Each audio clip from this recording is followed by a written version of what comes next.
Nas redes sociais, Lula saiu em defesa da ditadura cubana. O petista postou o seguinte: 1. O que está acontecendo em Cuba de tão especial para falar em tanto? Houve uma passeata. Inclusive, vi o presidente de Cuba na passeata conversando com as pessoas. Cuba já sofre 60 anos de bloqueio econômico dos Estados Unidos, ainda mais com a pandemia. É desumano. 2. Já cansei de ver faixa contra Lula, contra Dilma, contra o Trump. As pessoas se manifestam, mas você não viu nenhum soldado em Cuba com o joelho em cima do pescoço de um negro, matando ele. Os problemas de Cuba serão resolvidos pelos cubanos. 3. Se Cuba não tivesse um bloqueio, poderia ser uma Holanda. Tem um povo intelectualmente preparado, altamente educado, mas Cuba não conseguiu nem comprar respiradores por causa de um bloqueio desumano dos Estados Unidos. 4. Os americanos precisam parar com esse rancor. O bloqueio é uma forma de matar seres humanos que não estão em guerra. Do que os Estados Unidos têm medo? Eu sei o que é um país tentando interferir no outro. 5. O Biden deveria aproveitar esse momento para ir à televisão e anunciar que vai adotar a recomendação dos países na ONU de encerrar esse bloqueio. Antes de passar para vocês, acrescento um dado. A organização Human Rights Watch denunciou nesta terça-feira que o número de detidos nos protestos ocorridos em Cuba passa de 150. A ONG exigiu o fim das violações aos direitos humanos no território cubano. Ainda segundo a ONG, há uma lista de desaparecidos de autoria da ONG Cubalex, que contabiliza 171 pessoas reportadas como desaparecidas, das quais 17 foram libertas ou encontradas. A lista inclui nomes e sobrenomes das pessoas, o local onde foram vistas pela última vez, a hora e a data da detenção e o último relato sobre a sua situação. Cristina. Olha, é fake news que chama, né? Isso aí que o Lula postou no Twitter. É fake news, porque é um atrás do outro. Basta conversar com um único cubano para saber. Primeiro, eu conversei hoje com a Zoe Martinez, que foi entrevistada ontem aqui no Pingos. Ela me disse o seguinte, eu falei, Zoe, em relação ao embargo, o que os cubanos dizem? Ela falou, se não fosse os Estados Unidos, o povo inteiro teria morrido de fome. Ela disse, eu consegui, depois de 2 dias de bloqueio nas comunicações, conversar com os meus avós, que estão isolados em Guantánamo. São os parentes dela que ainda vivem lá. Ela disse, a minha avó, no último mês, recebeu uma única coxa de frango. Essa é a ração de proteína que eles recebem, além de 5 ovos por pessoa por mês. Uma coxa de frango por pessoa por mês é o que o regime cubano permite que as pessoas consumam, e não é dado, é comprado. As pessoas compram a sua comida, mas só podem comprar isso. Sabe de onde vinha essa coxa de frango? Da Carolina do Norte. No pacotinho mostrava a origem.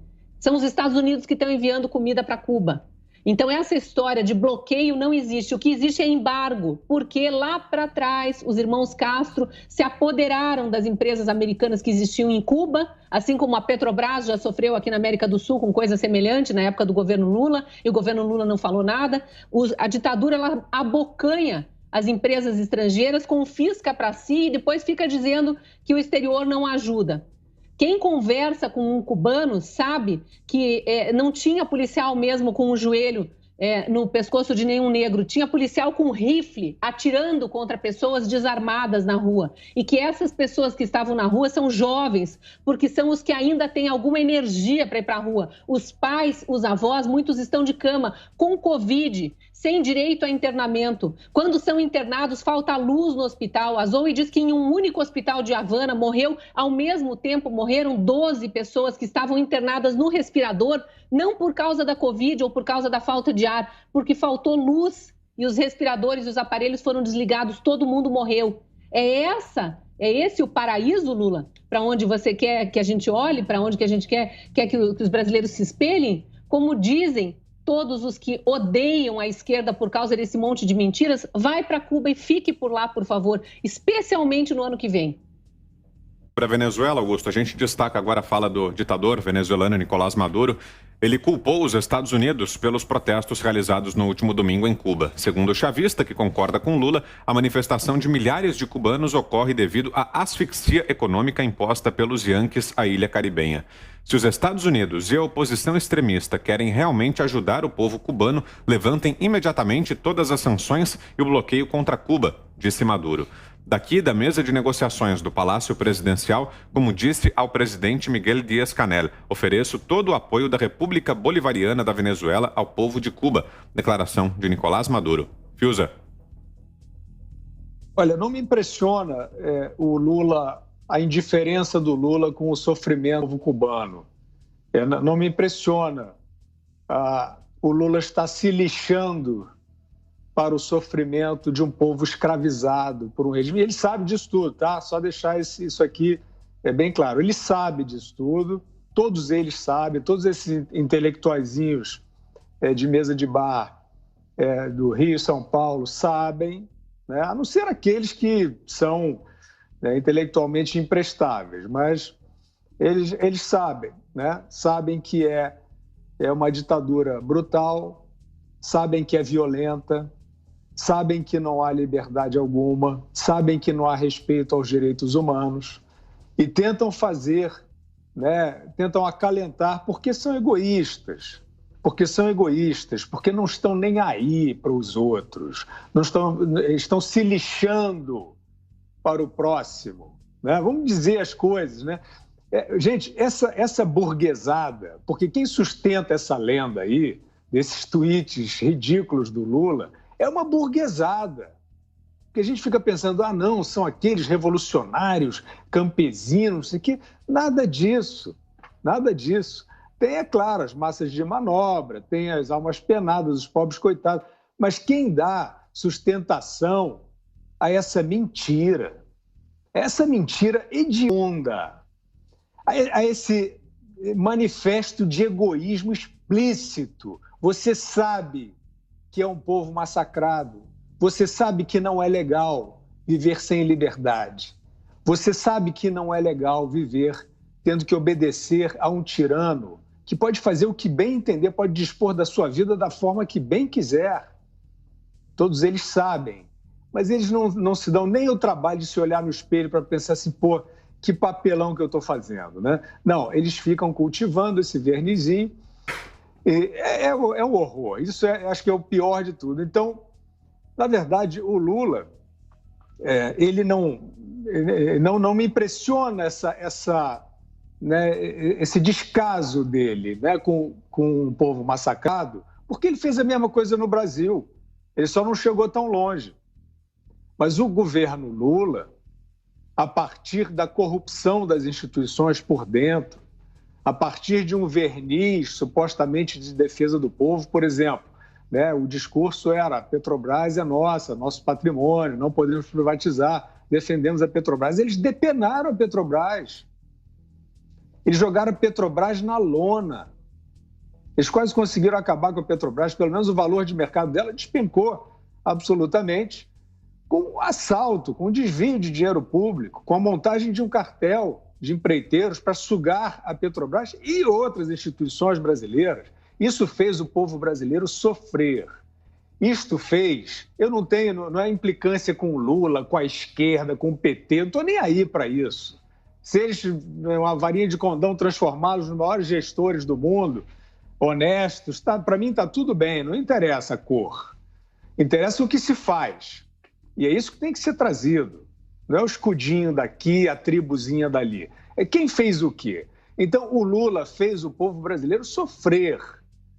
O Lula trouxe ao povo brasileiro, depois de um ciclo pródigo, em que o país era enaltecido aí no mundo todo, como uma nova potência, Brasil decolando, ele conseguiu jogar isso tudo fora, roubando e administrando mal. E o país, assim, afundou na maior recessão da sua história, até a pandemia. E ele está aí, ele não sente nada. Ele é um hipócrita num nível absurdo. Agora, não tenho preocupação com o Lula. A questão, o que importa dizer aí, é essa elite brasileira podre, quer dizer, uma parcela dela, mas infelizmente uma parcela significativa, que está aí nos bastidores, agentes econômicos de conversinha com o Lula, com o presidente Lula. Estão aí fazendo essa campanha do Lula, que já tem 200% das intenções de voto, ele não para de crescer, vai faltar eleitor para tanto voto que o Lula, projetado para o Lula na eleição. É essa elite podre que está tentando trazer o Lula, esse ladrão, criminoso, que fez o país sofrer, que defende Cuba com a cara de pau absurda, sancionada por esses intelectualoides de porcaria. E esse mesmo Lula, ele é dessa maneira que ele trata. Na época que ele puxava o saco do Ahmadinejad, o ditador atômico do Irã, né, houve a oposição reagiu lá, né, uma moça foi morta à frente das câmeras e o Lula disse, sabe o quê? Que aquilo era uma briga de flamenguista e vascaíno, que é problema deles. É esse personagem, é cínico, mas ele é o emblema de um cinismo que existe na elite brasileira. Não é o povo brasileiro. Né? O povo brasileiro não tem 200% de pessoas. Né? O povo brasileiro não quer que isso aconteça de novo no Brasil. Né? O caminho é esse aí. Esse mesmo Lula que puxa o saco do autoritarismo da ditadura chinesa. Não é que ele tenha dito que gosta da China como país, uma coisa assim, né, que poderia estar disfarçada de diplomacia, não. Ele disse que o modus operandi do comando da ditadura chinesa, do Partido Comunista Chinês, é bom. É um bom rigor, é uma boa maneira de administrar. Então, o Lula é isso, é um 171 que está aí, quer falácia. Agora, o problema é o Fernando Henrique. Não é o Fernando Henrique, mas eu estou trazendo, né, tristemente, presidente Fernando Henrique, né, estou trazendo essa referência. Né? O problema é essa elite que resolveu apoiar esse picareta que está acenando ao autoritarismo, está acenando à ditadura, que vê Cuba, né, que vê Cuba tentando se libertar desse regime mentiroso. Sempre foi falso isso. Né? Não existe sem liberdade, não existe vida possível em civilização. E está essa elite brasileira querendo reabilitar esse personagem, evidentemente que não é para a democracia. Né? Por isso essa discórdia aí sobre voto auditável. Não é para a democracia. Hoje quem quer o Lula nem é mais um cartel de empreiteiros. É o clube dos ricos que quer o poder particular. Agora são 7h.